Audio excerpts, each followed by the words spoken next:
Ndugu zangu, mabibi na mabwana, naomba pia nitumie nafasi hii kuwathibitishia kwamba sekta yetu ya fedha na uchumi kwa ujumla imeendelea kubaki imara. Sekta ya fedha ina mtaji wa kutosha, ina ukwasi wa kutosha na imeendelea kubaki imara. Mbali ya changamoto mbalimbali za kidunia, Tanzania imeendelea kuwa miongoni mwa nchi zenye uchumi unaokua kwa kasi. Ndio maana kwa mwaka 2024 uchumi wa Tanzania ulikuwa kwa 5.5 kilinganishwa na wastani wa ukuaji wa uchumi wa dunia uliokuwa kwa 3.2. Vile vile mfumuko wa bei umeendelea kuwa wa chini, na ambapo kwa wastani wa mwaka 2025 mfumuko wa bei ulikuwa wa wastani wa 3.2 ukiwa chini ya wastani wa mfumuko wa bei wa kidunia ambao ulikuwa 4.7. Hatua hizi zinathibitisha kwamba sekta yetu ya fedha na uchumi kwa ujumla vinawezesha watu wenye nia ya kuwekeza kupata faida, kuendelea kuwekeza na kunufaika zaidi. Hivyo sisi ambao tumebahatika kuwa ndani ya mipaka ya Tanzania katika nchi yenye uchumi unaokua, tunao wajibu wa kutumia fursa hizo ili kuboresha maisha yetu na kuendelea kuungana katika kutoa huduma, na tukitumia fursa hizo itatuwezesha kufanya vizuri zaidi na kujipatia maendeleo yetu na taifa kwa ujumla. Kwa majina naitwa Amal Ayubu Mfinanga, nimemaliza chuo cha Benki Kuu Tanzania, nimesoma Ordinary Diploma in Banking Practice and Supervision.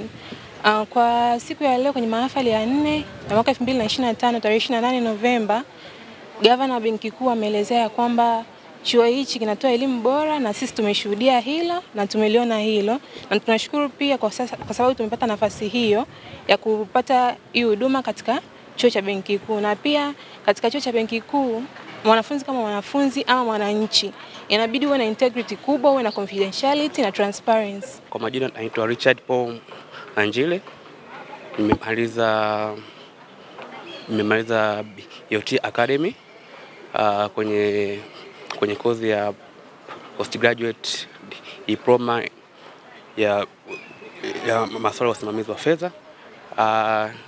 Cha kwanza tunasema asante kwa sababu ya hii opportunity kubwa ambayo tumepata ya kuweza kusoma na kwa institution kama hii kutuamini na kutupa nafasi, na mpaka hii leo tumeweza kumaliza.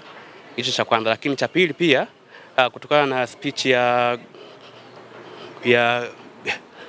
Havana, kiukweli imeweza kutufungua na kujua uwajibikaji na integrity za kama sisi wasimamizi na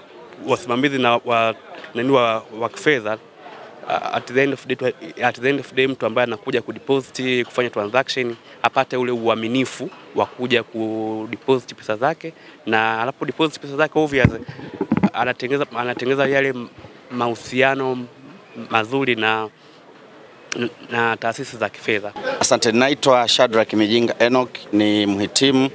Kwenye hotuba ya Governor amesisitiza sana uaminifu kwa wahitimu wote ambao wanaenda kwenye soko la ajira na ambao tayari wako kwenye ajira tayari, kuhakikisha kwamba wanaenda kutumia ujuzi na maarifa ambayo tumeyapata chuoni, kuhakikisha kwamba tunaendelea kuwa waaminifu na tuweze kuhakikisha nchi yetu tunaitumikia vizuri, ili tuweze kuwa mfano bora katika uadilifu katika taasisi za kifedha. Tuepukane na masuala ya udokozi, wizi wa fedha za wateja kwenye mabenki, na hata kuharibu mikopo. Wakati mwingine unajikuta mtu unaenda unaharibu mkopo na mkopo huwa hauendi kuwa mzuri mwishoni.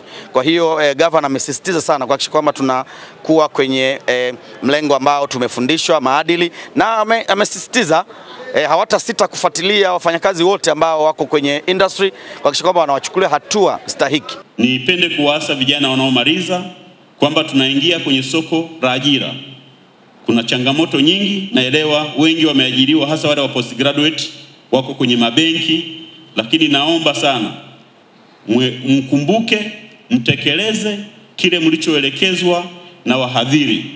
Tunahitaji kuona uzalendo, uadilifu katika kazi zenu mnazozifanya, lakini pia katika maisha yenu.